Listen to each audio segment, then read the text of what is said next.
What's up, everybody? It's Jordan, and welcome to the Sports Stu Hines Show. And today I'm joined by special guest Tony Gazza. How you doing today, Tony? I'm doing good, Jordan. It's always a pleasure. How are you doing today? I'm doing really good. We have a bunch of variety of topics to talk about today. With the NBA, the NFL, a couple of different topics as well. We'll go ahead and get into it. Yesterday the Celtics, took a 3-2 lead over the Miami Heat in the Eastern Conference Finals. The Celtics, if they win tomorrow against the Heat, they're going to the finals. That is absolutely crazy to me. I've been a Celtics fan for years and years and years. I remember, when Paul Pierce got traded, how emotional I was that. I was crying like a little baby. It was horrible. I remember when Rondo was traded.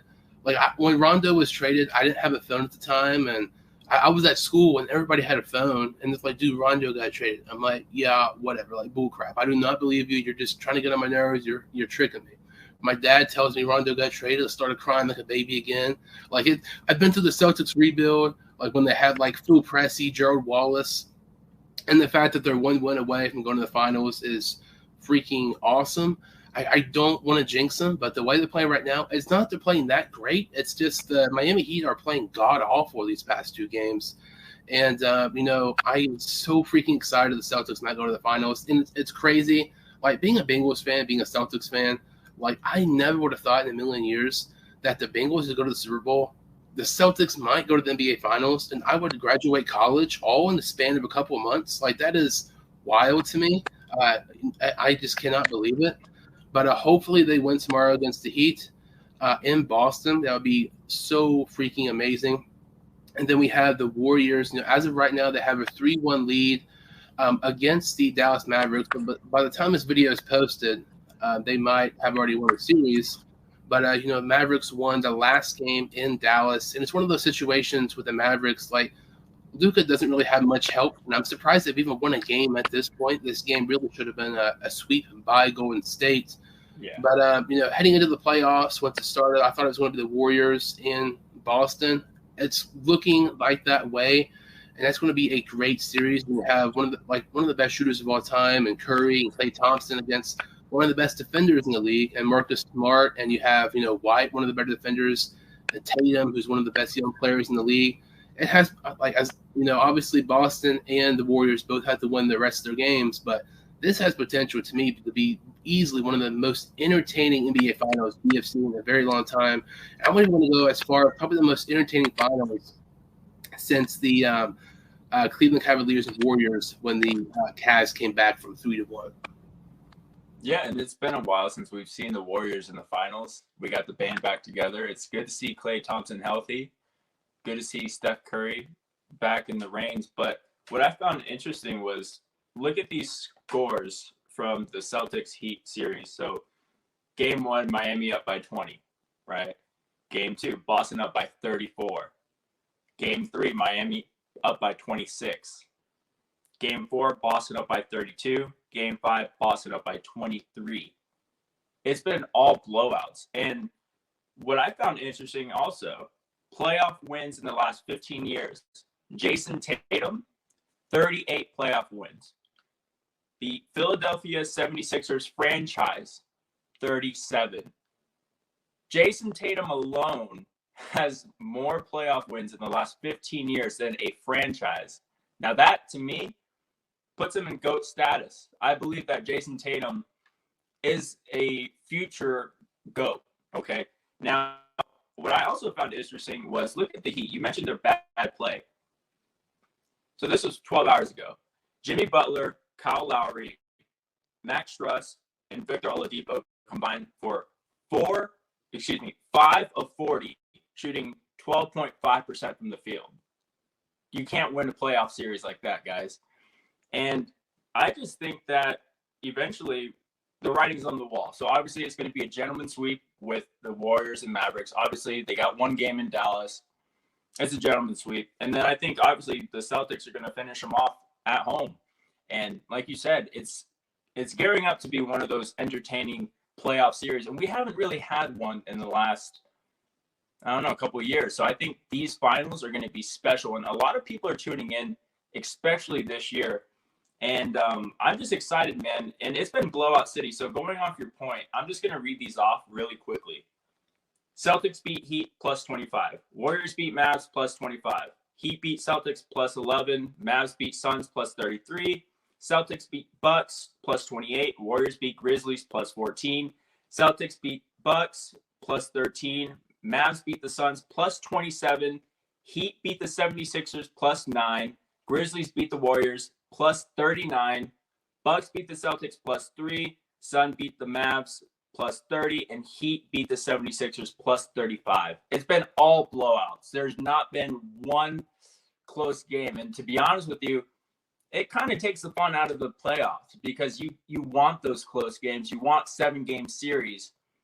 And, unfortunately, it's just been blowout city, man. But I'm excited for these finals because I do believe that the Celtics versus Warriors can go 7 games.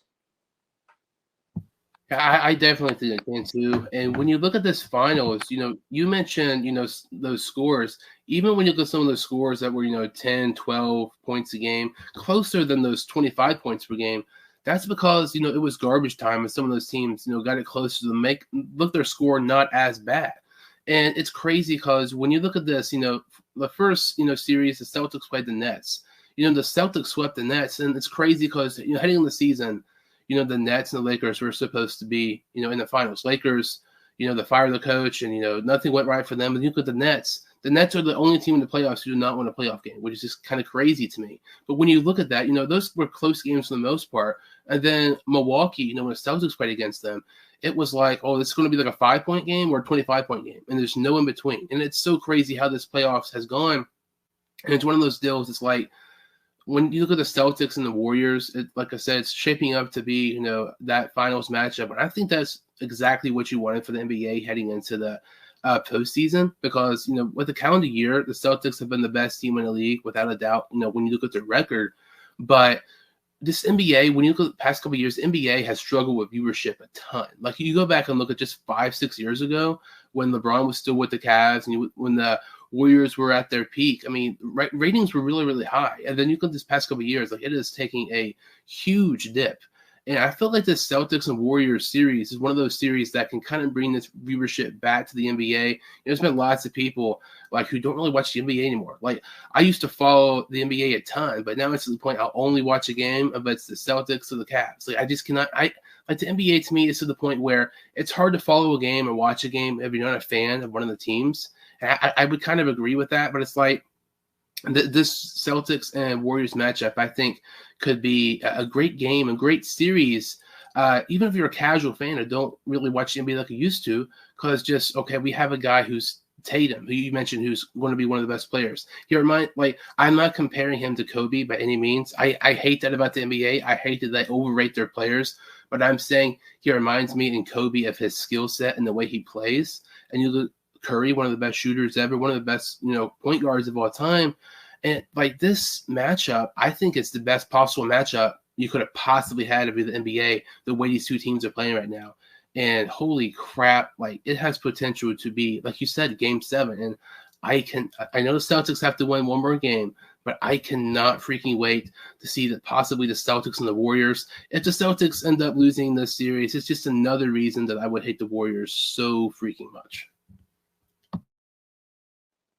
It's a possibility that the Warriors come out on top because you mentioned chemistry in the pregame show, and I definitely believe that team chemistry is there. Obviously, Jason Tatum and Jaylen Brown have been together, but they haven't achieved what the Warriors have achieved.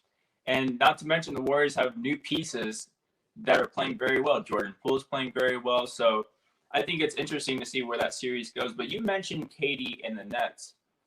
They haven't spoken since the Celtics swept them. There's been no conversations with KD in the front office.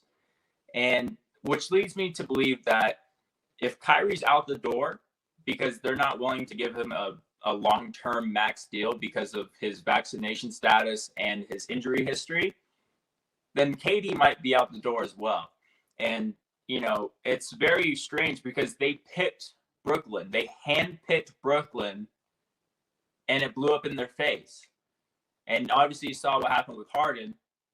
So I just think that's a very interesting thing to keep our eyes on, the KD and net situation. But yeah, I'm very excited. I cannot wait for the Warriors and Celtics. So let's just call it what it is. By the time this video is up and posted, the Mavericks will get the gentleman sweep, and then obviously Boston will finish it out at home. But who do you have winning in that series? Do you have the Celtics or the Warriors? I try not to be biased. I want to be honest. I want to say Warriors in 6, because when you look at the Celtics, Brown and Tatum cannot go off at the same time for whatever reason. One's great when the other one sucks. Like Brown had 40 points the other day. He did have like 6 or 7 turnovers. Like whatever reason, he's been so careless with the ball this series against Miami. But when he scored over 40, Tatum had like 10 points. He was 4-13. Like he played god awful. And it's like when Tatum, he'll go off and have like 35 or 40, Brown will have like 17. Like, and it's one of those things, even if you have to have both of those guys combined, like at least I would say 55 to 60 to have a chance to, especially against a team like the Warriors who are capable of, putting up 15 and 23s any single night. And, the Warriors are a type of team who, they could be down 15, but by the time the game's about it's halftime, they could be up 15. They're one of the most streakiest teams in the NBA with their shooting, and the Celtics have to be on their perfect game. And it's like when you look at Marcus Smart, he's not known for his offensive plays and shooting and stuff, but his 3-point shooting, the playoffs has been pretty decent compared to the regular season. He has to make those wide open threes that he's missed in the regular season. Like they have to have everybody play great. Derek White started great the other day against the Heat in the game. And he has to play. Like the Celtics have to have every single thing go their way.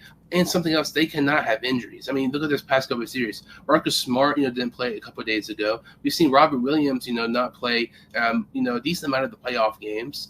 Al Horford didn't play due to, being sick or something like that. And Al Horford, he's like 34 years old, and he's a starting center for the Boston Celtics, going up against guys like Kuminga, who's, just been in the NBA for like a year or so. So, like, the Warriors, even though they've had chemistry, that chemistry is going to come back to, really help them, be a huge advantage in the NBA, in the NBA Finals. And it's like, I know some of these guys, are older for the, Warriors, like Curry, Thompson, all those guys are older than, Brown, Smart, and Tatum. But you mentioned like Kuminga, some of these other guys like Poole, like these guys are really, really young. They have the best of both worlds. They have these guys getting up there in age who are still at their, great game, and these young guys who they're developing. And I don't know. I would say Warriors in 6 because the Celtics are just too inconsistent. Like I said earlier, like it's not the Celtics that played that great these past couple games. It's just the Heat that played god awful. It's kind of the worst, 2 teams, and the Celtics, honestly have gotten lucky these past 2 games because the Heat have played historically bad these last couple games. Absolutely, and my friend Joey is a huge Celtics fan, so I'm gonna have to put you in contact with Joey. I don't know if you know, he does a podcast with Matt. It's the Back and Forth podcast. Shout out to them. Great knowledge on that show. But I definitely have to put you in contact with them because you guys would bond over the Celtics. But he thinks Celtics are going to win it all the way. And, God bless him. But in my opinion, Warriors in 7. Just because what they have persevered through these past couple of years and what they've accomplished over the past decade, they might arguably be the best team of the 2000s. You know what I'm talking about? So, or the 2010s, I should say. But I don't know if you want to shift gears to the Lakers head coaching, because I have a lot to say about that. I don't know much about the Lakers. I despise the Lakers. I'll just go ahead and give you this full topic. So the Lakers head coach, search continues. Some of their supposedly top candidates are Terry Stotts, Kenny Atkinson, and Darvin Ham are their top candidates, their top 3. So what do you think the Lakers should maybe do as should hire as their next head coach? I don't think any of these guys should be considered for the Lakers head coaching. I think they're looking in the wrong places, man. I'm looking at this list. Kenny Atkinson, Terry Stotts, Darvin Ham. Are those guys going to put us over the top? I don't think so. Now, everyone's going to be upset and they're going to have to pick a bone with me for this one, but Shaquille O'Neal should be the next Lakers head coach. Here's why. Not only is he a 4-time champion, okay, people have respect for Shaq. If he was the head coach and he got in Anthony Davis's ear, like, hey, man, you need to toughen up. You need to put some weight on you. I mean, you're getting that advice from arguably the best center of all time. And not only that, he's one of the best Lakers of all time. And all he's asking for is $10 million a year for 4 years. I would give him even more than that. I would give him probably $15 million a year. You want to spend money in the luxury tax? Do it the right way and win a championship. Obviously, Magic Johnson, he's done. He's not going to come back for the president role. He's not going to come back to coach the Lakers. But Shaquille O'Neal has put it out there that he would coach the Lakers. The writing's on the wall, man. And Jeannie Buss should go and beg Shaq to coach the Lakers. Because I guarantee you, LeBron, Anthony Davis, and crew would respect Shaq way more than these guys on the list. What the hell do these guys have the credentials to coach the Lakers with? Seriously. Shaq is a proven champion, arguably the best player of all time. And I think that the Lakers, if they don't hire Shaq, they're fools because he's even put it out there. And it's sad to see, man, because obviously people have a misconception about players becoming coaches, but look at Bill Russell. I mean, look at that guy. He's a tremendous player coach. So that's where I stand. And I'm reading these comments and everyone's saying, oh, this guy's a better coach than people are giving him credit for. And oh, whatever. But that's where I stand because I'm looking at these comments and these people don't know what the hell they're talking about. See, look at this guy. He said, bring in Shaq. Yep, I agree with you. I'm going to like that comment. No one's liked that comment. I don't understand it. So here's the thing. If Kobe Bryant was still alive, I would even say Kobe. God rest his soul and his daughter and everyone on that helicopter. But what's your opinion? Do you think Shaq would be a good player coach? I want to go to Kobe first. I was thinking about that the other day. I feel like, if he was alive, unfortunately with his passing, he would have been an amazing candidate right now for the Lakers. The Lakers want somebody who's well respected. I feel like if you're a team who has a historic franchise like the Lakers, you want somebody who's been with that, team before, like you mentioned with Shaq. So, I mean, Kobe would have been amazing, with LeBron. But Shaq, I don't dislike it. I feel like I like outside the box choices, and that's one of them. And I would rather have Shaq than somebody who's, really a no name, who's getting consideration for absolutely no reason at all. But I feel like the Lakers are in a situation that no other team is in because, if you're the Lakers, you have to hire a coach, obviously, who LeBron loves. LeBron's going to have a huge input in who the coach is. But at the same time, you have to realize, I know we say this every single freaking year, LeBron's not going to play forever.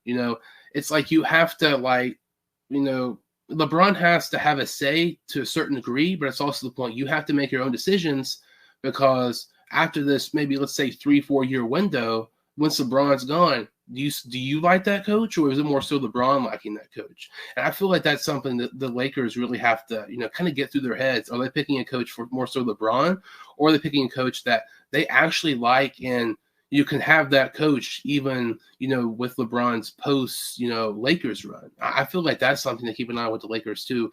I mean, people are talking about it some, but they're really in that situation where that no other really team's in. But I don't dislike the Shaq idea. I would kind of like, it'd be really interesting with him. LeBron played with Shaq, with the Cavs, and then, LeBron's playing so much and he's so old. I mean, he's now getting coached by Shaq. That would be so entertaining and so fun to watch.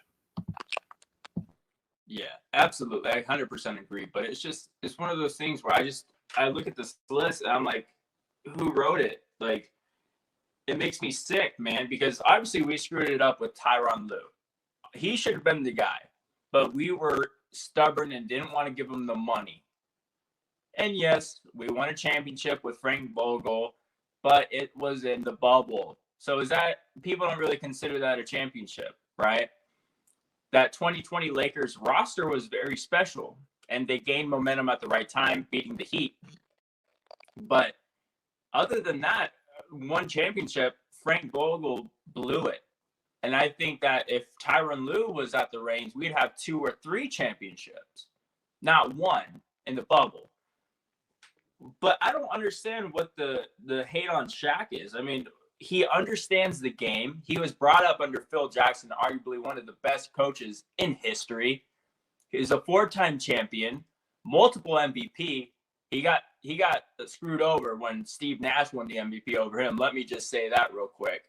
But I don't understand. And it's not like, oh, they're getting Shaq because LeBron likes him. No, Laker Nation would love it. Not just LeBron. And even, like you mentioned, even after LeBron's days are done, Laker Nation would love Shaq. I mean, it just doesn't make sense. Who is running the show? Rob Pelinka or the freaking whatever the people? Oh man, I'm forgetting their names right now. But they have like these little stooges that run the show behind the scenes. They're like friends with Jeannie Buss, and it really pisses me off because it's like, what do you have to lose getting Shaquille O'Neal? They're acting like, oh, we can't bring Shaq in. Like, are you freaking kidding me, dude? Like, it really just blows my mind. I mean, if we hire any of these guys, Kenny Atkinson, Terry Stotts, or Darvin Ham, I don't even know who the hell Darvin Ham is, okay? Respect to him, but, I mean, are you serious? Everyone knows who Shaq is. It's just, it blows my mind. And I'm really upset with the Lakers because they're acting like LeBron's going to be here forever, and it's not. It's not. And we need to capitalize on his time here. And they're just kind of like, he got his championship. Like, no, he needs 2 or 3 more championships to be a Laker great. Okay. I mean, yes, I guess you could put him in the Laker greats now, but it's like, if you want him to be up there with Kareem Abdul-Jabbar, Shaq, Kobe, you know, he needs to win 2 more. And Father Time's going to catch up. And it's catching up with Anthony Davis because he's a young man and he can't stay healthy. So what the hell we have to lose? And honestly, like I mentioned before, Shaquille O'Neal would be a great mentor and father figure to Anthony Davis because he'd say, listen, boy, it's cute that you can handle the ball, but you need to bulk up and play the post. Because Shaquille O'Neal is not going to play that shit. He's going to say, you're going to play the 5 whether you like it or not. And if we get one of these guys, Kenny, Terry, or Darvin, they're not going to be the coach. We all know that. But if Shaq was the coach, oh, he'd have a word because he fist fought Kobe in practice before. You don't think he's one to put his hands on LeBron, put his hands on Anthony Davis? He wouldn't. But what I'm saying is he has that respect. He's a huge man, and he brings a lot of authority. I'm interested to see where it goes. If we don't hire Shaq, Lakers blew it again, like we always do. And I can't wait to see one of these no-name guys get the job. It's freaking ridiculous, man. Unbelievable. And it's crazy because you talked about, you know, the NBA Finals, you know, winning the bubble against the Heat. You got, like, I'm not discrediting the Lakers championship, not because I don't. That's not just because I don't like them, but it's like you go back and look at the Heat, like that season. I honestly feel like the Heat is probably you can make a case the worst team who's been in the finals the last 10 years. I know lots of people will talk about, you know, the last team, the Cavs team that went to the finals, you know, without Kyrie, you know, LeBron with the Warriors. But I think that's certainly up for debate. And the fact that the Lakers still only won 1 finals is just wild to me. But going back to, you know, the thing we kind of talked about with post LeBron, like you're not going to have that impact with getting Kenny Atkinson, you know, with post LeBron, you know, with the Lakers. You would with Shaq. You're still going to have the momentum. You're still going to have the hype. You know, with Shaq, I mean, you're going to have so much, you know, spotlight around you. Obviously, you're going to have a ton, you know, being in LA. But I just think it makes a lot of sense, you know, for Shaq to be the Lakers' next head coach. Okay, you talked about, you know, going to be over the luxury tax. Okay, like, who cares? If you win the finals, it's worth it. Like, it's that simple. Like, Like, I would much rather be in the luxury tax and win the finals than not attempt to try to win. Like, the Bengals were mediocre and tried not to win for years and years and years. And then you look at them now, and it's like they're trying to win, and now they're trying to improve. I would at least want my team trying to get better than rather just stay the same and not try to get better at all. But it'll be very interesting, with the Lakers and who's going to be the next head coach. A lot of interesting, topics as we get, kind of towards the end of the NBA season with the NBA Finals approaching. This is some very interesting news coming out yesterday. Coming out of Las Vegas, obviously that's where you're from and stuff. It was announced yesterday that Colin Kaepernick will be having a workout with the Las Vegas Raiders. What are your kind of thoughts on this? Now, as much as I disagree with this stance, like, I respect it, but kneeling for the flag, I just don't agree with it, because we have servicemen and women that risk their lives and lose a lot more. Loss of limbs, loss of movement, and much worse. And it's a disrespect in my eyes. And my uncle was a former Navy SEALsman, and he hates it. But what I will say is, I've been saying this for a long time, Colin Kaepernick is better than, I'll give him 70% of the scrub backup quarterbacks in the league. Maybe there's 30. Maybe you throw in Ryan Fitzpatrick's better than him. You throw in Alex Smith, some of those guys, right? But even Gardner Minshew, Nick Foles, I'll give them those guys. Nathan Peterman, really? He just got signed to a new deal. Are you freaking kidding me? Chad Henne, that guy should be retired. I mean, you look at some of these guys that are getting deals, and Colin Kaepernick blows them out of the water. That's the only problem I have, is why is he blackballed from the league? I understand the kneeling situation, but he's not the only player to do it, And let me just say this. If the Las Vegas Raiders sign him, what the hell do the Raiders have to lose? I mean, look at the situation that just went on this past season. Let's start with John Gruden, okay? The leaked emails. That was a bad look for the league, okay? Because they're the ones who leaked it, okay? It was a witch hunt to get him out of there, and it worked. Then you go to Henry Ruggs. He killed a Las Vegas local woman who was only, she was in her young 20s, maybe 21, 22, something like that. And he killed her dog in the car. He was going 127 miles per hour at the impact. Okay, and that was a terrible look for the Raiders. And not only that, we had some other no-name first rounder pulling a gun saying he's going to kill someone. I don't even know his name. He's that irrelevant. But those three situations for the Raiders really, like, it was like, why come to Vegas? It's Sin City. You're going to get into problems. Like, and Devontae Adams is here now. Whoop-de-doo. But it's like, what do the Raiders have to lose? I mean, the past three things I just mentioned are a bad look for the franchise. So what the hell is signing Colin Kaepernick going to do? They need to do it just to get the stigma off the league of being racist or blackballing him or whatever. Because if they sign him, I think he has a shot to be the backup quarterback, because the other two guys on the roster are no names. I don't even know their credentials. I don't even know how they're in the league, man. They're just randoms. And I think that the Raiders should sign them, because it would put a lot of the noise to rest. And I'm in Las Vegas. I live here. I was born and raised here. Never gone to a Raiders game because I'll probably get shot and killed. I'm not going to risk it. Now, I will go to Green Bay. I'll go to a Green Bay game this year. You watch. And nothing is going to happen to me. But if I go down the street, I'll probably get shot, stabbed, murdered, whatever. Because these fans here, man, they're malicious, dude. I'm telling you.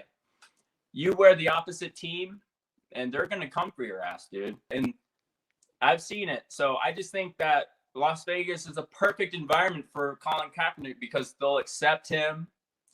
They love Colin Kaepernick. And not to mention, we're close to San Francisco. So a lot of 49er fans are in this area. And they still have a love for Colin Kaepernick. So I think we should do it. Just sign him. Just give him a minimum veterans deal, 1 year.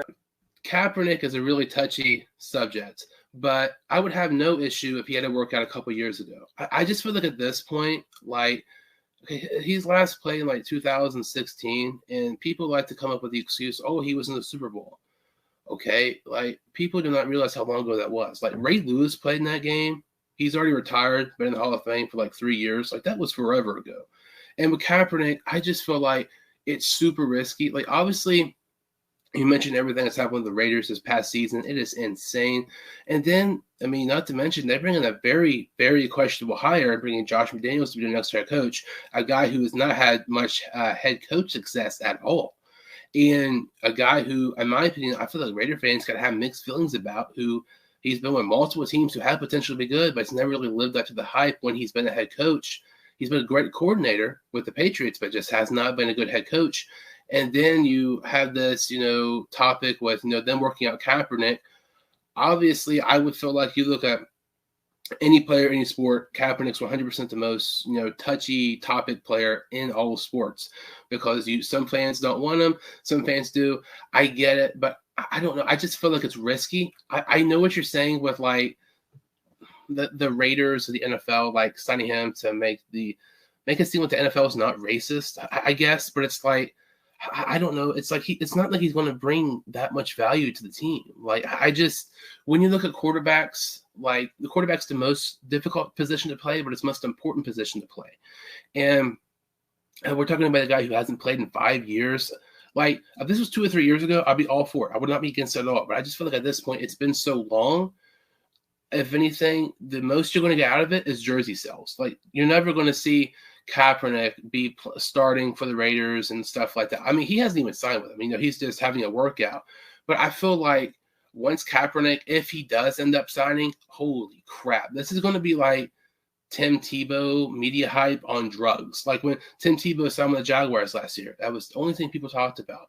When you look at Tebow coming out of the draft, he was drafted by the Broncos. Tebow always in the spotlight no matter what. And I feel like you're going to have that, spotlight on Kaepernick and on the Raiders, who I feel like if you're the Raiders, you do not want the spotlight on you, especially because I know it's a new staff and those players are gone, but with all the spotlight you've had this past year in a very, very negative way, you kind of want to get away from that.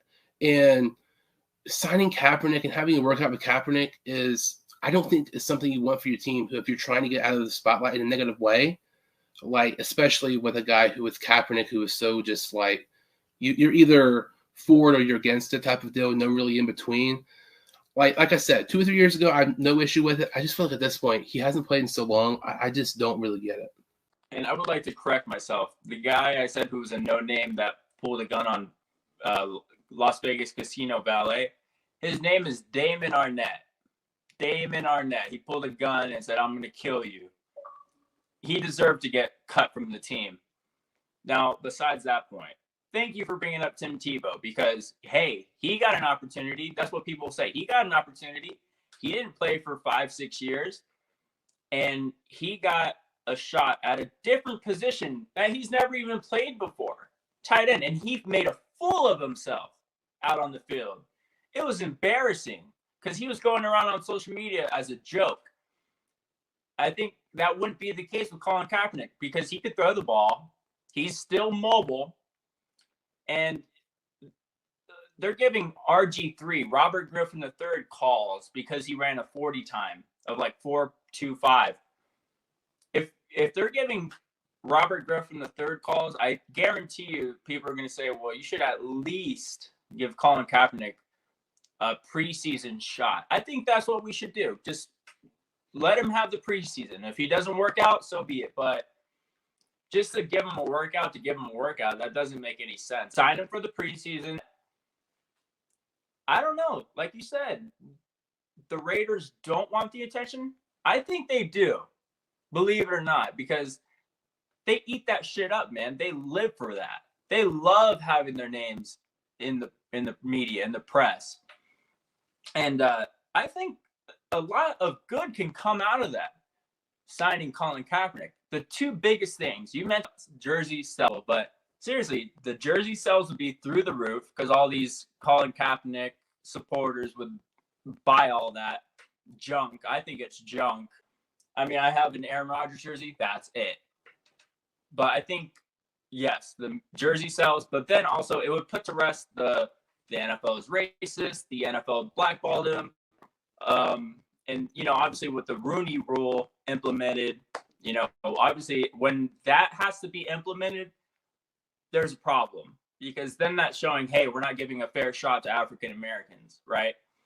And, you know, we live in a different world, and I think that the NFL needs to man up and take responsibility for what their actions have been lately, because it's not a good look when Mike Tomlin's the only African American head coach. Like, what are we doing here? Lovie Smith now, obviously with Houston, but, you know, I think that a lot more good can come out of it than a lot more bad, because, yeah, you say media presence, but isn't that a good thing to get your name? Like, somebody said this: all press is good press. Even if it's bad press, it's good press. I think Trump said that. You know, I mean, you know, I'm excited to see where that goes, because I live in Vegas and I hate it so much. I hate it so much.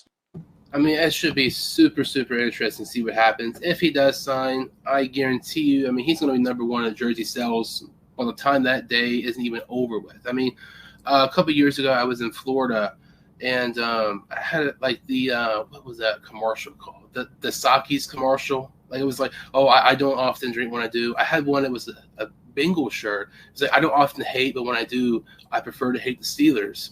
And then there was just somebody, they were walking beside me, and they had like a Steelers jersey in the 07. Obviously, it's Roethlisberger. They turned around.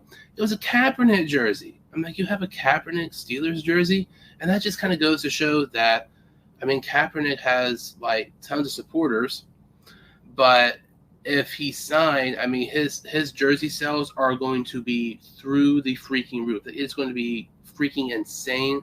And I mean, if he signed, even at this point, it's going to be insane, because really for so long, nobody thought he would have a workout or be signed. It'll be very, very interesting. I mean, that'll be just another, you know, huge topic to talk about as we head into the 2022 season with all these moves and different things like that. But, you know, another topic here is, you know, haven't really been talked about enough, but in the next couple of weeks, it's going to be announced who the cover of the, you know, Madden 23, you know, obviously being on the cover of Madden is a huge, you know, accomplishment, a big deal, you know, in the video game world. And you look at some of these guys, you know, who've been on the cover. You know, I would say obviously that the biggest bust, or the guy, biggest no-name was Peyton Hillis years ago. Used to play for the Browns, and now, you know, you look at everybody else who's been on the cover of Madden. You know, Mahomes, you know, Brady. Some of these guys, I believe Derrick Henry was on it last year. And lots of people say the Madden curse. The Madden curse hasn't really, you know, been as effective as much as past couple of years. But there's several players I'm kind of interested in to see if they're going to get the Madden cover. So who do you think should be on the cover of the Madden 23 video game? I'm going to keep it short and sweet. John Madden, to pay homage to his passing. That's it. That's all I have. That's a really, really good answer. I was kind of thinking more so maybe like Burrow or Rodgers, but I'm gonna quickly, you know, switch to that answer. I like to answer a lot more. I think that makes a ton of sense. And yeah, that would just make a lot of sense. Like, I think if you don't do that, you kind of screwed up. Like, the game is named after him, and, you know, with his unfortunate passing and December, if you don't have him on the cover after a game that is named after him, what are you doing? Like, that makes so much sense. And it's interesting because, like, you look at Madden, like, you know, kind of, it's so weird. Like, this past Madden, I didn't buy Madden because, like, the past couple years, I just don't think it's been as good. Like, when you look at Madden, you look at 2K. Like, I used to play 2K all the time. Like, it was so much fun playing Park and stuff like that. But now it's to the point, like, it just sucks. Like, it is so crazy. Like, some people would say, well, it's because you're getting older. I get that to a certain degree. Like, playing video games when you're 14 or 15 to when you're, like, 21 going to 22, it's a little bit different, but it's like, I don't know. I just feel like 2K and Madden, like 5-6 years ago, they were freaking amazing, and now they're just so horrible to the point like you don't even know if you're going to buy the game. And it sucks because that once was a game that was so great, it's kind of like just becoming worse and worse and worse every single year. Yeah, and I'm a big gamer. I'm sure you are as well, and we can kind of relate on the love of video games. But what really I've changed over the past couple years. I used to play Madden and 2K all the time. I used to buy the new renditions of them every time. But my perspective on video games have shifted because you look at 2K and EA, they just pump those games out every year. They bang them out. All they do is update rosters. That's all it is. That's really all it is. And lately, I've been really appreciating games like Red Dead Redemption 2 because they put years, like maybe a decade into that game, and they put a prequel edition for Red Dead Redemption 2 dating even further back of Red Dead 1. And I just love that game so much because, I mean, it's going to hold up for decades to come. Even Red Dead Redemption 1 still looks great. Like, it looks great. And I look at Rockstar and what they've done and with Grand Theft Auto and Grand Theft Auto 4, Grand Theft Auto 5, and GTA 5. As weird as it is, how old is that thing? It came out in what, 2013? So it's about 9 years old. And that game looks freaking fantastic.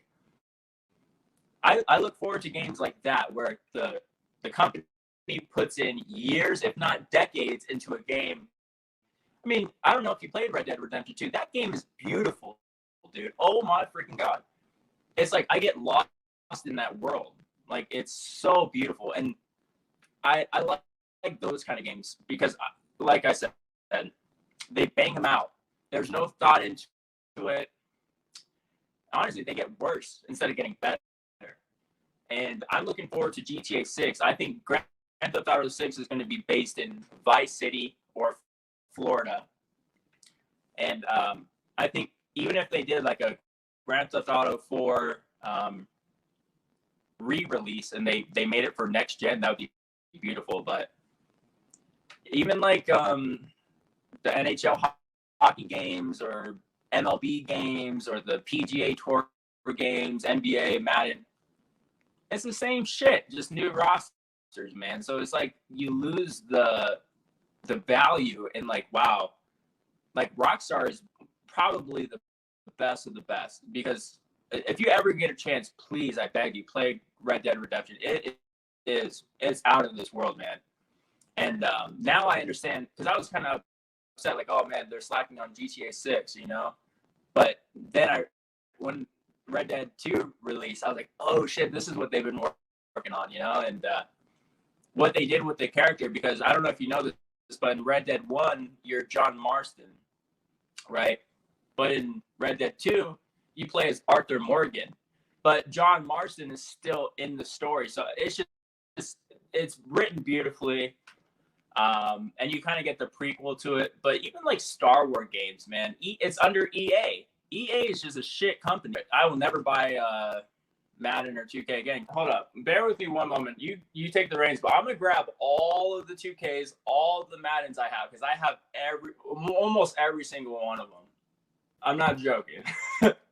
Like, I even have some of them not on the disc copy because they're downloaded on my Xbox, but like, it's just a money grab. 60 a piece every year.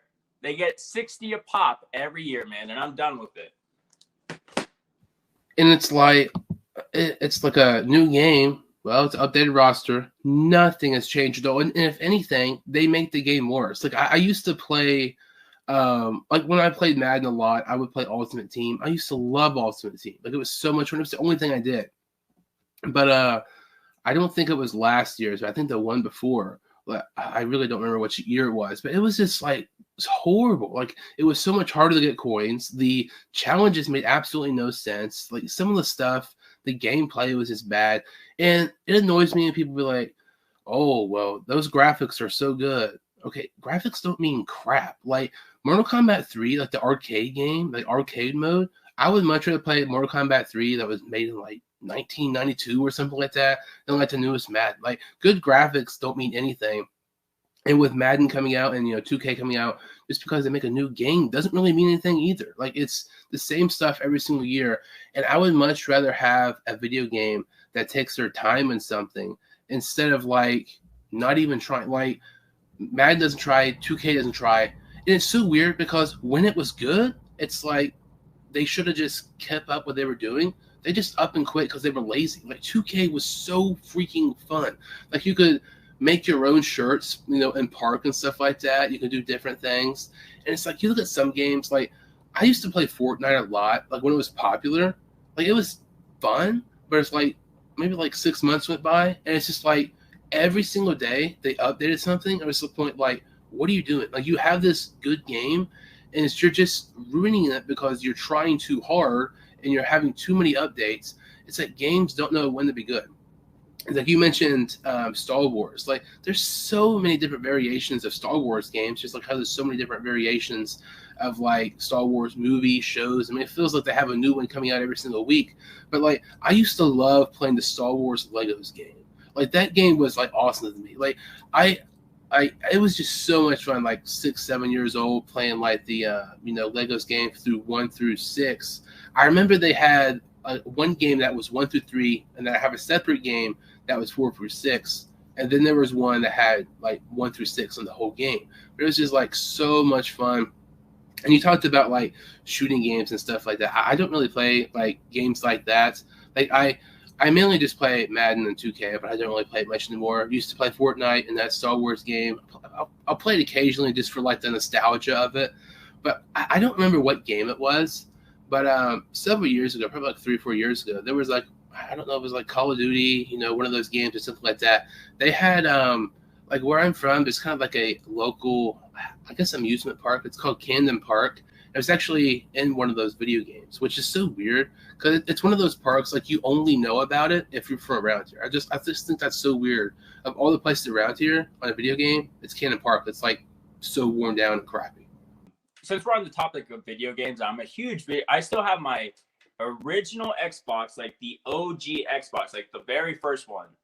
I have my 360, and then I have my Xbox One, but I don't have the next generation because, money. But these are two of my favorite games from Xbox 360 because I think 360 was like the golden age of all of it. So obviously Mafia 2, Mafia 3 does not compare to Mafia 2. Mafia 2 is probably the best of the best. And then obviously Red Dead Redemption 1. If I had to ask you a question, what in your opinion was the best NBA 2K and what was the best EA Madden? Because in my opinion, NBA 2K11 with Michael Jordan on the cover was the best one in my opinion. And then I really liked Madden 13 and Madden 25. I've said this for years and years and years. I feel like hands down the best Madden of all time. I don't think there's a debate. Madden 11. I love Madden 11. Like, it is so much fun. Me and my friend played just a couple weeks ago, and it's like I loved playing those mini games, like those different like challenges. You can have the quarterback challenge, wide receiver, running back, stuff like that. And you could have like the Madden Moments challenge, which was so freaking awesome. Dude, those things were the best of the times, man. And that about does it for this video. So, Tony, can you kind of tell some of the listeners to follow you on social media? But you can find me on Instagram, Antonio W. Gazza. That is my handle. I don't use Twitter. I use Truth Social, which is Trump's new platform. So find me on Antonio Gazza on Truth Social. I don't really post on TikTok. I don't really post on YouTube anymore. But if you want to subscribe and all that good stuff, it's Tony GTV. But thank you, man, for having me on. Make sure to go, follow Tony. I'll put the links in the description below. If you've seen my videos before or if you're new to the channel, make sure to subscribe to my channel, like this video. Thank you all so much for watching. I will see you all next time on the Sports Dude Hines Show.